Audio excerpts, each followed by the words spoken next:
Kalau lu pikir semua penelusuran tempat angker yang ada di YouTube itu cuma settingan doang, mungkin lu belum pernah dengar cerita Agung. Dia itu konten kreator pemula yang awalnya cuma coba-coba live penelusuran horor demi viewer. Tapi yang dialaminya justru bikin dia trauma seumur hidup. Ini bukan cerita gimmick, ini kejadian yang merubah hidup seseorang. Cuman karena satu rumah kosong di Jakarta Selatan. Ayo langsung ke ceritanya, tapi lihat pembukaan ini terlebih dahulu.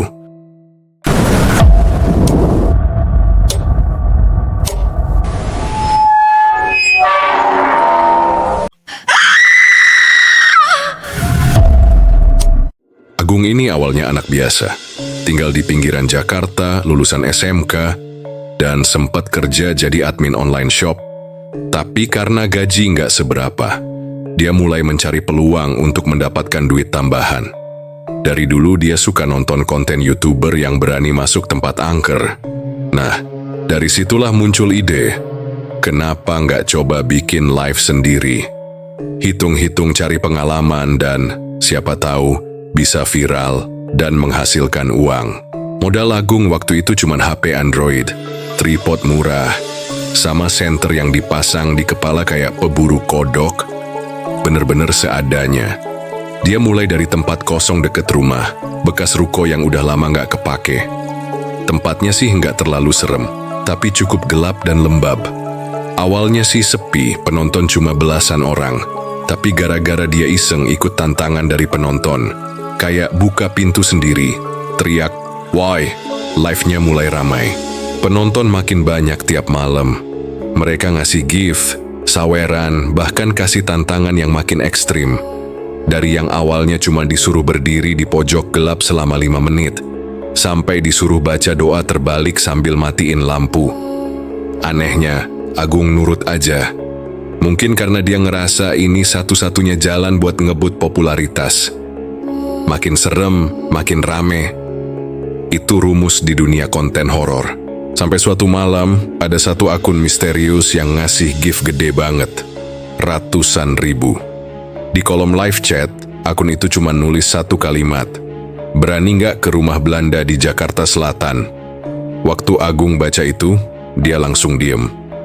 Rumah yang dimaksud itu terkenal banget di kalangan warga sekitar. Bekas rumah mewah peninggalan zaman Belanda, udah puluhan tahun kosong, dan katanya ada sejarah kelam. Banyak yang bilang dulunya rumah itu dipakai buat penyiksaan pas zaman penjajahan. Awalnya Agung mikir itu cuman hoax urban legend doang. Tapi komentar di live-nya rame banget nyuruh dia berangkat. "Gaskeun bro, cek tempat terangker itu. Pasti rame kalau lu live dari sana." Dan ya, karena udah mulai kecanduan sorotan dan saweran, Agung pun akhirnya nyari lokasi rumah itu. Gak susah sih karena banyak artikel dan thread Twitter yang bahas. Bahkan ada vlog lama yang udah di take down karena katanya ada penampakan beneran. 3 hari kemudian dia live lagi. Kali ini dia udah berdiri di depan rumah Belanda itu. Besi gerbangnya udah karatan, tapi masih berdiri kokoh. Di baliknya, kelihatan bayangan bangunan besar dengan jendela-jendela tinggi dan cat tembok yang udah ngelupas semua. Kesannya mewah, tapi angker. Suasana malam itu mendadak hening. Padahal rumah itu deket jalan raya, tapi kayak semua suara mendadak lenyap. Agung sempet nahan diri, tapi penonton terus nambah. Gift terus masuk.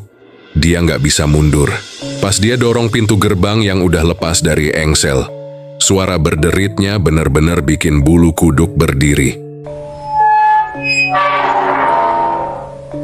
Kamera HP-nya goyang sedikit karena tangan Agung mulai gemeter. Tapi dia tetap masuk. Jalannya pelan, napasnya makin berat. Di live chat, penonton malah makin heboh. "Ada bayangan bro.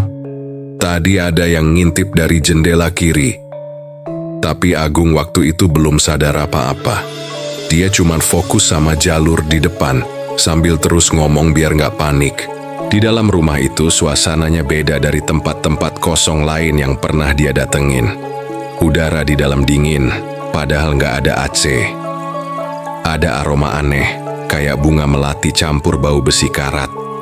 Agung sempat nengok ke salah satu ruangan yang penuh debu dan sarang laba-laba. Di pojok ruangan ada kursi goyang tua. Dan entah kenapa, kursi itu goyang sendiri, perlahan. Agung langsung mundur, tapi dia berusaha nutupin rasa takutnya dengan bercanda ke penonton. Wah, ada yang masih nongkrong di sini kayaknya. Tapi nadanya sumbang, kayak dipaksa. Komentarnya makin rame. Ada yang bilang, "Lu nggak sendiri di situ." Ada juga yang spam, "Batalin, jangan lanjut." Tapi Agung keu-keu. Mungkin karena adrenalin, atau mungkin karena ada sesuatu yang bikin dia nggak bisa keluar dari situ. Dan tepat di menit ke-27 live-nya, sesuatu terjadi. Benda berat jatuh dari lantai 2. Suaranya keras banget, kayak lemari yang didorong. Kamera Agung langsung goyang. Dia nengok ke atas, dan untuk sesaat, penonton lihat ada sosok putih berdiri di balkon. Sosok itu diem, gak gerak, tapi mata hitamnya ngelihat langsung ke arah kamera. Agung panik, napasnya tertahan, dan tiba-tiba live-nya mati. Setelah live-nya tiba-tiba mati di menit ke-27, para penonton langsung heboh. Grup-grup pecinta misteri di medsos rame ngebahas siaran Agung malam itu. Banyak yang ngira itu cuma gimmick biar viral, tapi yang bikin semua orang ngerasa aneh. Agung ngilang dari medsos selama 2 hari penuh. Gak ada update story, gak ada klarifikasi. Padahal biasanya dia aktif banget, apalagi kalau habis live serem begitu. Hari ketiga, akhirnya Agung muncul lewat postingan singkat di story Instagramnya. Cuma tulisan putih di background hitam. "Maaf ya semua, gue butuh waktu." Gak dijelasin apa-apa. Tapi dari situ, banyak yang makin yakin kalau apa yang terjadi di rumah tua itu bukan gimmick. Beberapa penonton sempat rekam live-nya, bahkan ngelambatin video di bagian balkon. Sosok kuntilanak jelas banget berdiri. Dan anehnya, waktu videonya dipelanin, terlihat kepala sosok itu sempat menoleh pelan. Agung sendiri ternyata pulang malam itu juga, tapi dalam kondisi nggak karuan. Ibunya cerita ke tetangga, anaknya pulang dalam keadaan pucat, keringat dingin, dan gak ngomong sepatah kata pun. Dia langsung ngurung diri di kamar, lampu nyala terus, dan HP-nya ditinggal mati kehabisan baterai.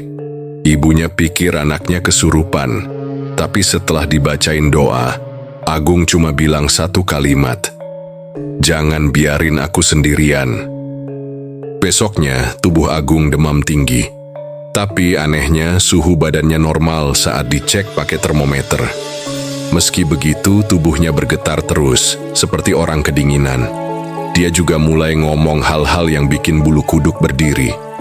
Kayak waktu malam hari, dia bisik-bisik ke ibunya. Dia ikut pulang, Bu. Dia duduk di pojokan. Waktu ibunya nengok ke pojokan kamar, jelas gak ada siapa-siapa. Tapi dari situ, Agung makin gak bisa tidur. Setiap malam dia terbangun pada jam yang sama, jam 2 pagi. Awalnya ibunya pikir itu cuman efek trauma. Tapi malam ketiga, ibunya sendiri ngaku dengar suara langkah dari dalam kamar Agung. Langkah pelan, seperti suara kaki tanpa alas yang menyapu lantai. Tapi waktu dibuka, Agung cuma duduk di sudut kasurnya. Matanya terbuka lebar, dan dia bilang, "Tadi dia lewat, Bu." Dia senyum. Kondisi ini bikin keluarga Agung panik. Kakaknya akhirnya manggil ustaz dari daerah. Pas rukyah dilakuin, Agung kejang dan teriak keras banget. Sampai-sampai tetangga dengar dan ngira ada yang kesurupan massal. Ustaz yang nanganin bilang, Agung bukan kerasukan, tapi sedang dibuntuti oleh makhluk dari dimensi lain. Kata ustaznya, makhluk itu bukan jin biasa. Lebih tua, lebih kuat, dan punya ikatan sama rumah itu. Yang lebih menyeramkan, ustadz itu sempat nyebutin satu kalimat yang bikin semuanya diam. Ada semacam perjanjian tak kasat mata di rumah itu, dan Agung udah melewati batas. Tapi beliau nggak ngasih detail lebih jauh. Cuma bilang, Agung harus puasa mutih beberapa hari dan gak boleh keluar rumah sampai malam ke-7. Sejak kejadian itu. Dan yang paling penting, jangan sekali-kali nonton ulang rekaman live-nya. Masalahnya, rekaman live itu udah tersebar di mana-mana. Cuplikannya viral di TikTok, Twitter, sampai YouTube lain yang re-upload. Bahkan ada yang bilang mereka nonton bagian balkon itu tengah malam dan semalaman gak bisa tidur karena katanya ada yang ngetok-ngetok jendela. Komentar di video re-upload pun dipenuhi orang-orang yang ngeluh hal aneh terjadi setelah nonton. Kok suara tawa kecil muncul dari belakang saya? Atau saya mimpi wanita berbaju putih duduk di kaki ranjang. Sementara itu, Agung makin menyadari kalau ini bukan soal konten atau saweran lagi. Ini soal nyawa. Dan yang lebih bikin dia kacau, malam keempat, jam 2 pagi, dia bangun dengan ponsel yang tiba-tiba nyala sendiri. Layarnya gelap, tapi kamera depannya aktif. Wajahnya sendiri nggak kelihatan. Yang terlihat adalah bayangan putih berdiri tepat di belakangnya, di pojok kamar. Wajahnya kabur, tapi matanya hitam pekat dan tak berkedip. Agung langsung banting HP-nya dan kabur ke ruang tengah sambil teriak. Ibunya akhirnya mutusin buat pindah sementara ke rumah kerabat di Depok. Tapi teror itu gak berhenti. Seakan-akan sesuatu dari rumah itu masih nempel di tubuh Agung. Atau lebih tepatnya, mengikutinya. Dan anehnya, akun misterius yang dulu pertama kali nyuruh Agung ke rumah itu, tiba-tiba kirim pesan.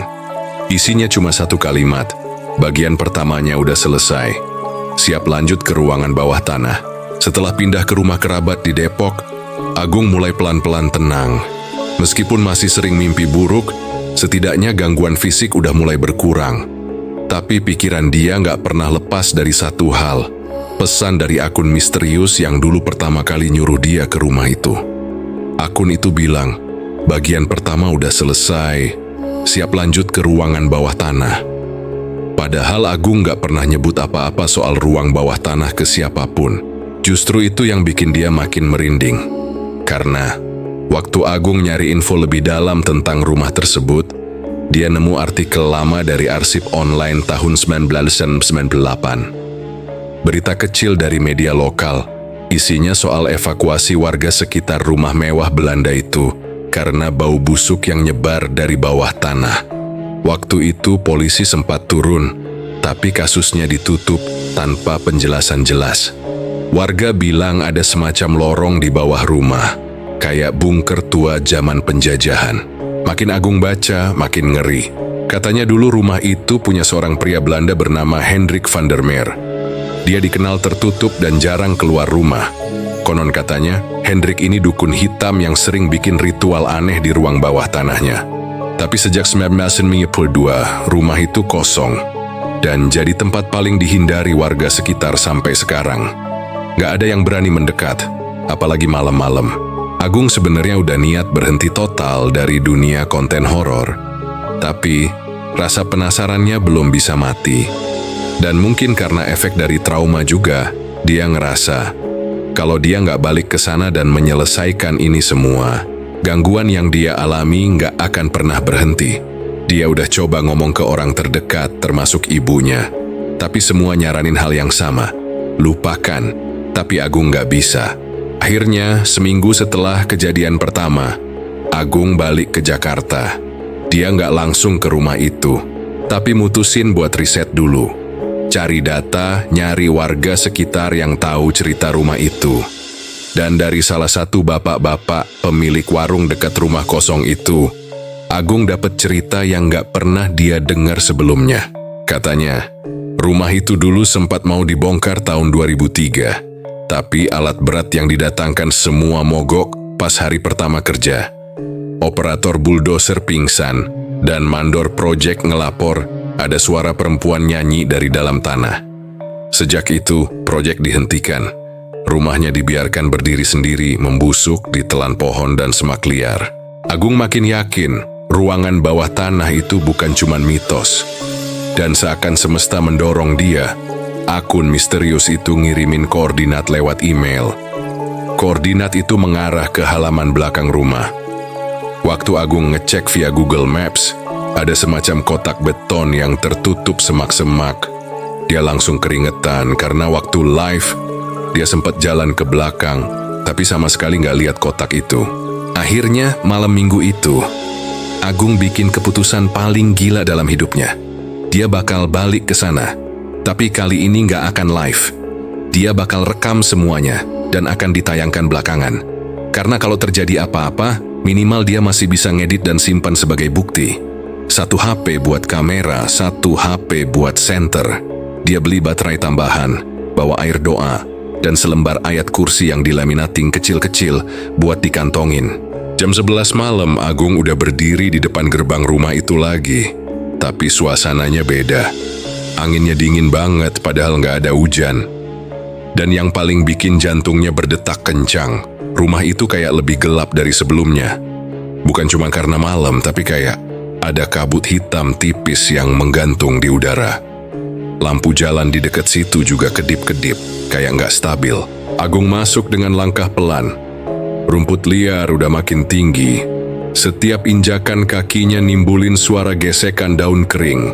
Pas dia sampai halaman belakang, jantungnya berhenti sejenak. Kotak beton itu ada di sana, tertutup lumut dan separuhnya tenggelam di tanah. Dia rekam pelan-pelan, sambil narik napas panjang. Di atas kotak itu ada tanda salib terbalik yang tergores samar. Agung langsung ngerasa mual. Dia coba dorong tutupnya. Berat banget. Saat dia putar HP-nya ke arah celah, terlihat tangga kecil dari besi menurun ke dalam tanah.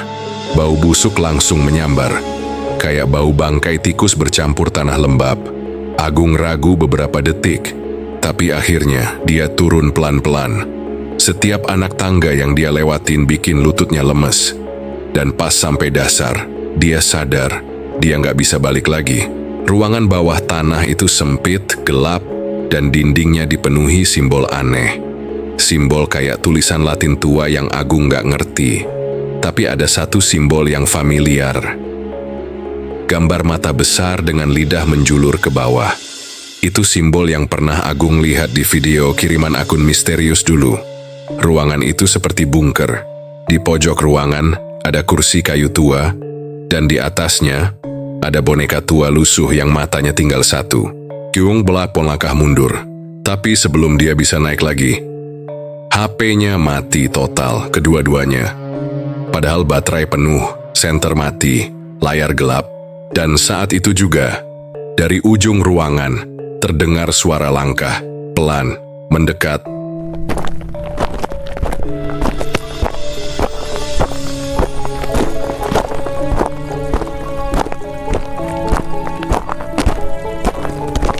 Langkah kaki itu makin jelas, berat seret kayak tubuh tua yang dipaksa jalan. Agung nggak bisa lihat apa-apa. HP-nya gelap, senter mati total. Tapi langkah itu makin deket. Dan yang paling bikin Agung nggak bisa napas, dia ngerasa ada yang berdiri tepat di depan wajahnya.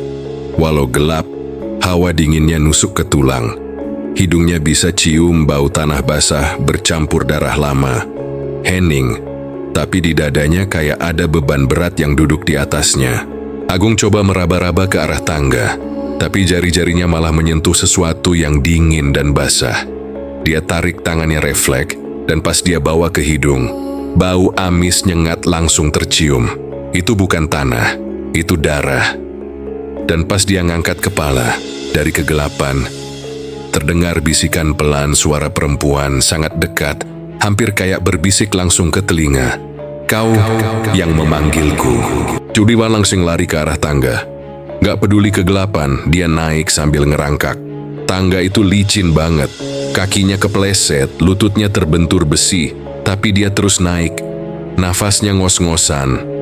Dan pas dia sampai ke atas dan berusaha mendorong tutup beton itu, tutupnya terasa sangat berat kayak ditahan dari luar. Dia dorong sekuat tenaga sambil teriak minta tolong. Tapi nggak ada suara keluar dari mulutnya. Suaranya hilang. Dia panik. Tapi entah kenapa setelah beberapa detik tutupnya bisa terbuka. Udara malam langsung menyentuh wajahnya, segar. Tapi dia sadar, itu bukan malam yang sama. Langitnya hitam, bintang nggak kelihatan. Dan rumahnya pun berubah. Rumput di sekitar rumah tiba-tiba bersih, halaman terpangkas rapi, Dan jendela-jendela rumah mewah itu nyala semua. Rumah itu seperti hidup kembali. Agung berdiri dengan gemetar. Dia ngelihat rumah itu sekarang terang benderang. Dan dari dalam siluet-siluet orang berpakaian zaman Belanda mondar-mandir. Ada suara musik klasik dari dalam rumah dan suara tawa pelan perempuan-perempuan dengan gaun panjang. Tapi semuanya kayak film bisu, gak ada suara nyata. Hanya gema samar yang gak seharusnya ada di dunia nyata. Dia melangkah pelan ke depan pintu. Tapi sebelum dia sempat mendekat, pintu rumah terbuka sendiri. Dari dalam muncul sosok pria tinggi, berambut putih, berjas hitam, dengan tongkat tua. Wajahnya pucat dan matanya cekung gelap. Tapi dia tersenyum dan bilang dengan logat Belanda berat, "Terima kasih sudah membangunkan rumah ini, Agung." Agung hendak mundur, tapi tubuhnya kaku. Sosok itu melangkah pelan mendekatinya, dan saat jaraknya tinggal 1 meter, mata sosok itu berubah jadi hitam penuh. Langit tiba-tiba gelap total, angin kencang bertiup, dan rumah itu mulai bergetar hebat. Teriakan-teriakan menggema dari segala arah. Teriakan perempuan, anak kecil, dan suara besi dipukuli. Semua tercampur dalam satu momen. Agung jatuh terduduk. Dia tutup telinga, tapi suara-suara itu terus masuk ke dalam kepalanya. Dia lihat kilatan bayangan di sekitar rumah. Sosok perempuan dengan wajah hangus, anak kecil tanpa bola mata, dan bayangan hitam besar yang menggantung di atas rumah, seperti awan tapi hidup. Rumah itu seolah membuka dirinya, menelan waktu, dan Agung seperti terjebak di antara dunia sekarang dan masa lalu yang penuh darah. Lalu, semuanya gelap. Saat Agung bangun, dia udah ada di depan pagar rumah. Hari sudah subuh. HP-nya ada di saku, utuh, tapi dengan baterai kosong. Anehnya, rekaman terakhir dia hanya menampilkan wajahnya sendiri, terdiam selama 6 menit, tanpa suara. Tapi ekspresi di wajahnya, pucat, mata melotot, dan tubuh gemetar. Sejak saat itu, Agung gak pernah lagi buka akun YouTube-nya. Semua konten dia hapus, kecuali satu video yang dia gak bisa hapus. Live terakhir dari rumah terkutuk. Dan di komentar video itu masih ada satu komentar yang gak bisa dia hapus juga, dari akun yang sama. Komentarnya cuma satu kalimat, "Kau masih punya hutang 1 penelusuran lagi. Tempat ini belum selesai." Sejak malam itu, Agung gak pernah lagi pegang kamera. Akun YouTube-nya kosong. Followersnya bingung, bahkan beberapa mengira dia lagi bikin gimmick. Tapi kenyataannya jauh dari itu. Setelah kejadian di rumah mewah tua itu, Agung berubah. Dia jadi gampang ketakutan, gak bisa tidur di ruangan gelap, dan kalau dengar suara langkah kaki, dia langsung pucat. Bahkan suara ketukan kecil bisa bikin dia gemetar. Suatu malam, 2 minggu setelah insiden itu, Agung lagi coba tidur di kamarnya yang selalu dia biarkan menyala lampunya. Tapi pas matanya hampir terpejam, dia dengar suara ketukan pelan di jendela. Agung tinggal di lantai 2. Gak mungkin ada orang di luar jendela, tapi ketukannya konsisten tiap 5 detik. Dia coba cuekin, tapi tiba-tiba jendela itu terbuka sendiri. Pelan, suaranya nyeret, kayak kuku panjang menggesek kaca. Agung lompat dari kasur. Dia maju pelan ke jendela, tapi yang dia lihat bikin lututnya lemas. Di luar, menggantung di udara, sosok kuntilanak bergaun putih, rambut panjang kusut, dan mata hitam legam yang menatap langsung ke dalam kamarnya. Senyumnya tipis, bengkok, dan dari mulutnya keluar bisikan, "Ayo lanjutkan yang belum selesai." Agung kabur dari kamarnya, turun ke bawah dan langsung keluar rumah. Tapi dunia di luar pun gak normal lagi. Jalanan sepi, lampu-lampu jalan padam, dan suasananya kayak Jakarta tahun 1940-an. Rumah-rumah tua berdiri kokoh, mobil-mobil antik terparkir di pinggir jalan, dan semua warna dunia berubah jadi abu-abu. Seolah dia tertarik lagi ke waktu yang bukan miliknya. Dari ujung jalan dia melihat rumah itu lagi. Rumah Belanda tua itu.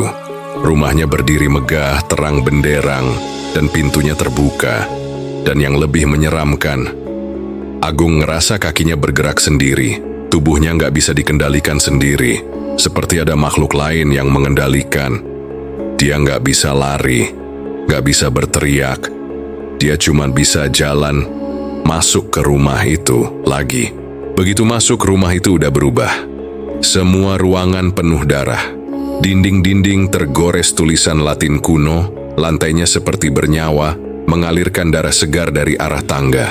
Dan dari balik koridor terdengar suara tangisan.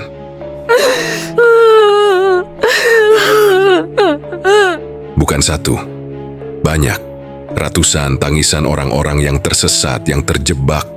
Dan entah bagaimana Agung sadar, mereka semua dulunya adalah orang-orang yang datang ke rumah ini. Sama kayak dia, mereka dipanggil dan gak pernah pulang.